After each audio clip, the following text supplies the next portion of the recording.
대사 질환을 우리가 봤을 때 여러 가지 부분들이 있는데요. 저는 크게 세 가지로 나누어서 봐요. 이제 첫 번째는 이제 부신에 대한 스트레스, 그다음 두 번째는 이제 장갑 미생물에 대한 문제, 그리고 하나는 이제 인슐린 저항성인데요.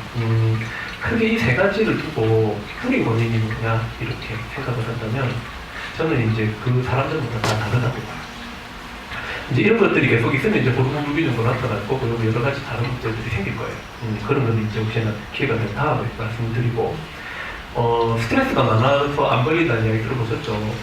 제가 이제 오시면 말씀드리는 것들 중에 좀 그런 게 있죠. 코티졸 계속 분비를 시키고, 그러다 보면 교감신경 활성이 되고, 뭐 그러던 과정에서 활성산소도 올라가고 여러 가지 문제가 되면서 이제 간도 이제 회복이 안 되고, 장의 기능을 떨어뜨리고 이렇게 되고, 장에서 여러 가지 독소나 맞지 않는 염증이나 이런 것들이 생기면 또 그런 것들이 또 문제를 만들고, 거기에다가 이제 또 스트레스 받는 게 당분을 많이 먹고, 그 다음에 소화도 안 되고, 이런 것들이 갖게 되면 또 인슐린 저항성 때문에 문제도 생기고, 그래서 악순환의 고리가 이 세 가지 경우가 생긴다고 보시면 되는데, 저 성방울 모집 방식은 부신 호르몬의 전분무지로 지방이 제일 뿐더러, 그 다음에 장내 유해 세균을 굉장히 빨리 잡고, 그 다음에 인슐린 저항성을 굉장히 극단적으로 좋게 만들기 때문에 어떻게 보면은 대사질환의 이 3요소를 한 방에 좋게 만들 수 있는 가장 이상적인 식단이라고 보는데, 어디까지는 이론적인 거예요.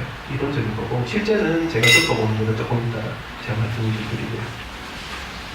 인슐린이라는 거는 지금 기본적인 한정사는 그것도 세포 안으로 결국은 혈당을 집어넣는 거예요. 우리가 어쨌든 세포들이 먹고 살려면 당분이 필요하겠죠. 그래서 그 당분을 갖다가 계속 넣어서 에너지를 공급시키는데 결국은 이제 인슐린의 역할인데, 이게 이제 넣다가 여러 가지 문제를 만들 때 이제 인슐린 저항성이 생긴다고 보시면 되고요. 그래서 그 기전을 이제 이건 이제 우리나라에 계시는 그 이성재 교수님이라고 그 한국대학교 교수님이신데, 이 교수님이 물리학적으로 기전을 하셨어요. 그게 여기 있는 인슐린 리셉터, 인슐린 수용체에 있는 단백질이 글리케이션이 돼서 생겼다. 결국은 얘도 당화가 돼가지고 변형이 왔기 때문에 인슐린 저항성이 생겼다. 이런 거에 대해서 발표를 하셨고, 아마 뉴잉글랜드 저널 오브 메디신이 등재가 될 것 같습니다. 아직은 안 된 걸로 알고 있고요. 지금 그런 분들도 계시고. 그래서 결국은 이제 탄수화물을 많이 먹는 게 어쨌든 탄수화물 때문에 인슐린 과다 분비를 시켜서 제장을 망가뜨리는 것도 있고, 그 다음에 그런 것들을 통해서 인슐린 저항성이 생길 거고, 그리고 지방간을 만들어서 인슐린 저항성이 생기고, 지금처럼 세포의 리셉터를 또 파괴시켜서 또 인슐린 저항성이 생기고, 어쨌든 간에 이 인슐린 저항성의 가장 큰 핵심은 탄수화물이 된다는 거죠. 그래서 과량의 탄수화물 섭취, 그 다음에 우리가 당의 대사를 조절하는 영양소들이 있어요. 그럼 망간, 알파리포산, 바이타민 D 뭐 이런 것들인데요. 이런 것들이 이제 결핍이 되는 경우. 그 다음에 이제 뭐 운동 부족도 당연히 관계를 할 거고요. 왜냐면 운동이 인슐린 감수성을 올려주죠. 그리고 이제 스트레스 당연히 관계를 할 거고요. 그래서 이런 것들 알아보는 지표가 이 네 가지가 있습니다. 근데 이제 뭐 다른 것들은 먼저 자체하고 일단은 코마AR에 대한 것만 좀 설명을 드리면, 인슐린 수치가 되게 중요해요. 근데 요즘에는 저는 잘 하진 않아요. 환자분들한테. 어차피 오시는 분들이 거의 오후에 상담을 오시니까 공복에 자기가 좀 어렵거든요. 그런 것도 있고, 그 다음에 잘 하시면 인슐린 수치는 되게 빨리 좋아져요. 빨리 떨어지신 분은 2, 3주만 해도 저항성이 떨어지는 수준은 좀 확 떨어집니다. 왜냐면 인슐린이 왜 올라가냐면요, 우리가 혈당을 막 올려가지고 먹는데, 아까 말씀드렸듯이 인슐린이 세포 안으로 당을 넣어가지고 당을 못 넣잖아요. 그럼 또 돌아다니는 당이 많겠죠. 그럼 걔네들 갖다가 어쨌든 잡아넣으려면 인슐린 분비가 많아지니까 수치가 올라가는 거예요. 그래서 인슐린이 높아지는 것 자체가 어쨌든 인슐린 저항성이 있다라고 보는 거죠.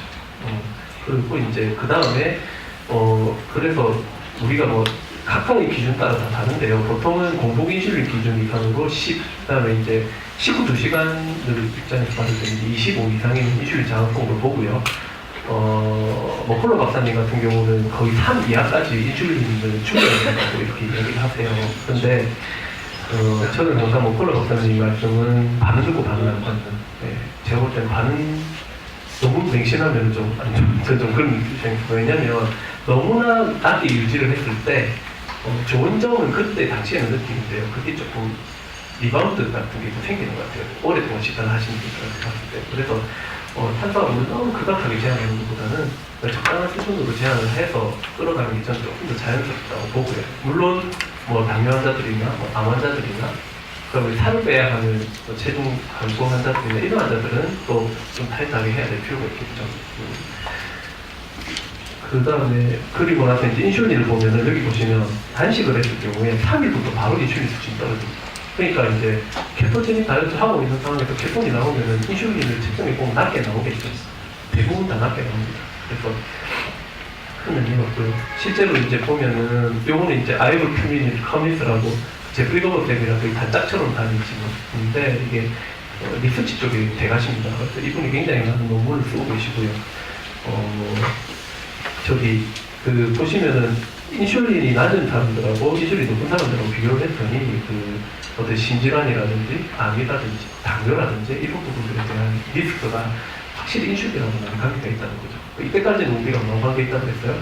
콜레스테롤 관계가 있다고 했죠. 지금은 혈당하고 관계가 있다는 쪽으로 이미 많은 쪽으로 넘어가고 있습니다. 그래서 작년에 우리가 저통고지 처음 시작할 때 선생님들은 또 반대 많이 하셨잖아요. 지금도 뭐 관심 없으신 분들은 반대한다 이렇게 얘기하시지만 지금 1년이 지난 시점에 좋아지시는 분들이 병원에 다니시고 이렇게 하니까 본인들도 의아하신가 봐요. 그래서 우리 카페 보시면은 의사생들 되게 많으세요. 심지어 의사생들이 저한테 연락이 오셔가지고 죄송한데 L 등급도 아무것도 못 보니까 C 등급이나 H 등급을 올려달라고 저한테 좀 오르시는 선생님들도 계시고요. 그래서 요즘에는 본인들이 커밍아웃 하시더라고요. 사실 나 의사인데 이런 식으로. 의사 선생님들 되게 많은 카페죠. 어쨌든 그렇고요. 그 다음에 포마 IR은 그걸 보고 인슐린과 혈당을 이제 당뇨 환자들이 이런 혈당폭이 또 다를 수 있으니까 보정을 해서 나온 값입니다. 그래서 뭐 3.6을 기준으로 하는 경우도 있고 2.5를 기준으로 하는 경우도 있고 그래서 인슐린 장성도 평가를 한다 이렇게 보시면 되고요. 근데 케톤식을 하는 사람 입장에서는 이 수치가 좀 의미가 없어집니다. 그래서 그 다음으로 보통 우리가 보는 거는 제 같은 경우는 이제 첫 번째로는 렉틴이나 감마GTP, 그 다음에 포화지방, 중성지방 수치 뭐 이런 것들을 더 많이 보고요. 그 다음에 호르몬 수치 같은 것들 같이 보죠. 그렇게 해서 지방간이나 간의 대사에 대해서 어떤 영향을 끼치느냐를 같이 보는 게 좋아진다. 그러면 오히려 식단 열심히 했는데요. 중성지방 수치가 더 오르신 분들이 계세요. 실제로 그런 분들이 계시고 호르몬 수치나 또 감마GTP도 오르신 분들이 계세요. 열심히 하셨다 싶은데 케톤도 나와요. 그래도 그런 분들 계시거든요. 그런 분들은 이제 식단하면서 원인을 찾아라 해서 볼 수 있죠. 오늘 보신 분, 어제 보신 분은 제가 아무리 봐도 알코올이 문제인 것 같아서 알코올 문제를 말씀드렸던 것 같아요. 이제 요거는요, 렌젤 가설이라고 있어요. 그래서 요런 것들 보면은 실제로 이제 인슐린을 측정할 때 보통 당뇨나 굶주림이나 아니면 오히려 이런 케톤체가 포도당호수를 더 억제시켜서 이제 세포 내에 포도당 축적을 급격하게 진행을 한다는 우리가 보통 굶었다가 먹으면 살찌는 거랑 같다고 보시면 돼요. 그런데 문제는 그런 것들을 통해서 지방 인슐린 장성이라는 가설을 세웠어요. 그래서 많은 선생님들이 인슐린 장성의 가장 큰 원인이 지방이라고 생각하시는 선생님들이 아직도 많으세요. 네. 근데 실제로 인체 실험상에서 했을 때 그런 반응들이 일어나지 않더라고요. 그래서 최근에는 그리고 다카불포화 지방산을 어떻게 부르느냐, 그 다음에 혈당이 고혈당의 상태였냐, 저혈당의 상태였냐에 따라서 달라진다는 거예요. 다시 말해서 고탄고지에서는 지방이 나쁜 역할을 할 수 있어요. 인슐린 장성에서. 하지만 탄수화물 줄이면 별 문제가 없다는 게 최근의 어떤 입장이라고 보시면 될 것 같아요. 그래서 결국은 지속적으로 계속 탄수화물을 많이 먹게 되면 간에서 지방을 합성을 한다. 그래서 이 집단을 만약에 VLDI라고 하는 굉장히 작은 단위, 한자는 낮은 단위의 콜레스테롤이 올라오게 되죠. 얘들은 지방을 굉장히 안 좋고, VLDL이 많이 올라간다는 거는 우리가 굉장히 안 좋은 거예요. 근데 VLDL을 우리가 볼 수가 없거든요. 그거를 갖다가 뭘로 알아보느냐? 중성지방 수치로 우리가 본다고 보시면 돼요. 그래서 이런 것들이 결국 탄수화물이 인슐린을 자극을 하고 이 인슐린은 지방을 한다는 거예요. 그러면 지방간을 계속 만들다 보면은 간에 인슐린 장성이 옵니다. 그러면 이 간에 인슐린 장성이 오면은 췌장에서 인슐린 분비를 계속 하다 보니까 인슐린이 무리가 없어요. 그러면 췌장에 또 지방 췌장이 생깁니다. 그렇게 되면서 췌장 자체도 지방 췌장이 되는 거죠. 그렇게 되면 결국은 췌장의 인슐린 장성이 또 옵니다. 그렇게 되면서 췌장이 파괴되기 시작하고요. 췌장이 한번 파괴가 되면 베타세포이 파괴되면 이게 돌아오지도 않거든요. 그래서 비관식 손상으로 당뇨병이 진행을 한다고 보시면 될 것 같아요. 그래서 결국은 거기에다가 우리가 인슐린이 계속 높아지면 또 지방간을 또 만들고요. 지방간이 생기면 또 인슐린 저항성을 또 만들고요. 계속 그렇게 왔다 갔다 하는 거예요. 그래서 이제 그 과정에서 이제 감마지티피나 페리틴이 인슐린 저항성의 중요한 마커다. 최근에 그런 이야기들 많이 하게 되죠. 근데 현실은요. 처음에 이제 메트폴민 같은 거, 그 다음에 요즘에 선생님들이 그래도 케토닌 다이어트에 관심이 많으셔서 그 슈거렉 같은 SGLT 억제제 같은 거 당뇨에 첫 치료제를 많이 써요. 그랬는데 이제 그런 것들 막 쓰시기 시작하면서 되는데 거기서부터 식단이 이제 제어가 안 되면 그다음부터는 이제 뭐 아마리라든지 뭐 DPP4 억제제라든지 뭐 이런 여러 가지 어떤 그 나쁜 우리가 인슐린을 쥐어 짜는 그런 약들이 추가가 되죠. 그러면서부터 이제 췌장이 더 망가지는 거예요. 어떻게 보면 혈당을 유지시키기 위해서 췌장의 생명을 단축시키는 거죠. 그렇게 생각하시면 돼요. 그런 식으로 가다 보면 결국 안 되니까 이제 입원하셔가지고 인슐린을 드시고 단위가 올라가고 계속 그런 것들에 대한 악순환이 되는 거죠. 그러면은 인슐린을 맞은 동안에 계속 어떻게 되겠어요? 인슐린 저항성은 또 계속 심해지는 거예요. 그러니까 악화는 계속 되는데 우리가 치료하는 건 그렇게 돼요. 그래서 당뇨의 초기에 식단 관리를 하지 않으면 아무 문제가 없어요. 그리고 제가 그 전에 이제 포럼에서도 한번 말씀드렸지만 약을 통해 가지고 혈당 조절이 되는 합병증에 별로 도움이 없는 것 같아요. 제 경우상. 왜냐하면 실제로 음식 조절을 했을 때 합병증이 심해지는 사람이 좋아지는 경우들이 굉장히 많거든요. 근데 약으로 혈당 조절된 사람들은 좋아지진 않아요. 물론 뭐 나빠지지 않는 사람들은 많은데, 그래서 제가 볼 때는 오히려 조금 더 음식을 조절하는 게 근본적인 치료가 아닌가 그렇게 생각을 합니다. 그래서 이제 여기 이제 우리 제이슨 펌 선생님이 했던 이 명언 같은 이 슬라이드를 했죠. 자, 열이 있으면 열은 증상이죠. 근데 열의 원인은 감염이란 말이에요. 그러면은 열이 오르면은 해열제를 쓸 게 아니고 그 감염의 원인을 찾아서 항생제를 써야 되는 게 맞는 거다. 근데 우리는 당뇨는 혈당이 오르니까 혈당만 낮추면 좋다고 생각하는 거예요. 또 아까에서 그런 말이 제가 한번 드린 말씀 있죠. 농내장.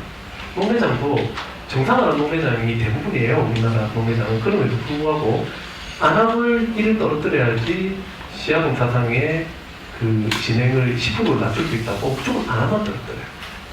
그러면은 과연 이게 옳은 치료인가 좀 생각해 볼 필요가 있는 거죠. 물론 이제 농내장에 대해서는 저한테도 아직까지 어려운 그 이제 주제이기 때문에 저도 이제 열심히 그 환자들을 대해서 노력을 하고 있고 이게 완치가 되는 병이 아니다 보니까 지금도 계속 보고 있지만 어쨌든 제가 확실히 느낀 거는 농내장을 약을 쓰는 게 완치는 아니다라는 거는 좀 명확하게 말씀드릴 수 있을 것 같습니다.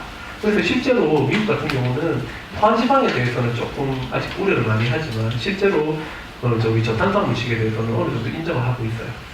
그래서 가이드라인까지 만들어지게 됐고요. 그런데 돌아서 보니까 지금부터 100여 년 전에는 이미 130년 전 될까요? 그때는 이런 식으로 당뇨 치료를 했다는 거죠. 당이라든지 푸딩, 브레드, 비스켓, 쌀 이런 것도 줄이고 그 다음에 이제 저기 여기 보이시는 버터나 크림이나 올리브오일이나 이런 것들 먹어라. 이런 식으로 이미 그때도 했다는 거죠. 딱 보면은 거의 MC 다이어트죠. 실제로 이것들이 이제 1920년대 초반에 인슐린이라는 호르몬이 개발이 되면서부터 이제 혈당 조절하기 너무 쉬워지니까 그렇게 해서부터 시작이 됐던 것 같고요. 그래서 이제 얘가 인슐린이 굉장히 중요하죠. 특히 일형 당뇨병에서는 인슐린이 없으면 되게 위험할 수 있으니까. 그래서 되게 중요한 것인데 결국 이걸로 인해서 좀 음식 조절에 대해서 좀 안일하게 바뀌게 되고 거기다가 나중에 이제 지방의 능력까지 쓰게 되면서 이제 오히려 혈당량만 많이 먹고 당뇨병은 더 늘어나는 그런 결과를 초래하게 돼요. 그래서 이제 이런 논문들을 보게 됩니다. 이거는 이제 선생님들 여러분이 모아서 만든 그냥 리뷰 논문이에요. 이거는 뭐 내 논문은 아닌데요. 이제 저탄수하시는 선생님들이 다 모인 거예요. 여기 보시면 리차드 파인랜도 있고요. 그 다음에 에릭 스멘센도 있고요. 제프 폴렉도 있고요. 앤니카 쌤도 계시고요. 그죠? 유명하다는 사람들 여기 다 계시죠? 이분들이 모여가지고 전체적으로 한번 우리가 만들었던 논문들을 다 분석해보자 해서 리뷰로 만든 논문이에요. 거기서 봤더니 수치로 봤을 때 저탄수화물 고지방식을 했을 때 TG 수치는 굉장히 빨리 떨어지고 HDL은 더 올라가고 그 다음에 당혈색소 수치도 굉장히 빨리 떨어지고 체중도 굉장히 빨리 감소하고 이런 식으로 나오더라는 거죠. 비교가 안 되게. 그리고 10주 정도 지나가니까 당뇨 환자들이 혈당 폭이 식전과 식후의 혈당 폭이 절반 정도로 줄어든다는 거예요. 그러니까 이 정도면 사실은 탄수화물을 조금 먹더라도 크게 문제는 안 될 수 있다라고 결론이 났는데, 그때 제가 말씀드렸죠. 그래서 환자들한테 열심히 다시 타서 먹어보라 그랬다가 합병증이 되신 분들이 막 혈관 터지시고 하는 분들 계신다고요. 그래서 제가 볼 때는 그때, 그래서 이제 제가 저기 당뇨 개선식 카페에다가 올릴 글이 있죠. 절대로 당뇨 환자들은 고탄수 치팅, 특히나 당분으로는 치팅하지 마시라고 제가 그 말씀드렸던 기억하실 거예요. 그래서 최근에 이제 여러 가지 일들이 이제 그룹들이 이제 이런 식으로 하는 거죠. 제조펌 생 같은 경우는 이제 탄수화물을 토탈 탄수화물 20g 이만큼 제한하고 그다음에 간헐적 단식을 해라. 사실 우리가 약을 먹는 동안에는 단식을 할 수 없지만 약을 안 먹는 동안에는 단식을 해도 괜찮아요. 아까 전에 어느 분이 저보고 저혈당이라도 엄청 놀랬는데 우리 하시던데, 저혈당이라도 케톤이 높아서 케톤 대사가 잘 되면 저혈당이 있어도 저혈당 잘 별로 안 느끼게 되죠. 그래서 그런 것들이 있고요. 일본 같은 경우는 당질을 이야기하죠. 순당질 기준으로 10g입니다. 그렇게 이야기를 합니다.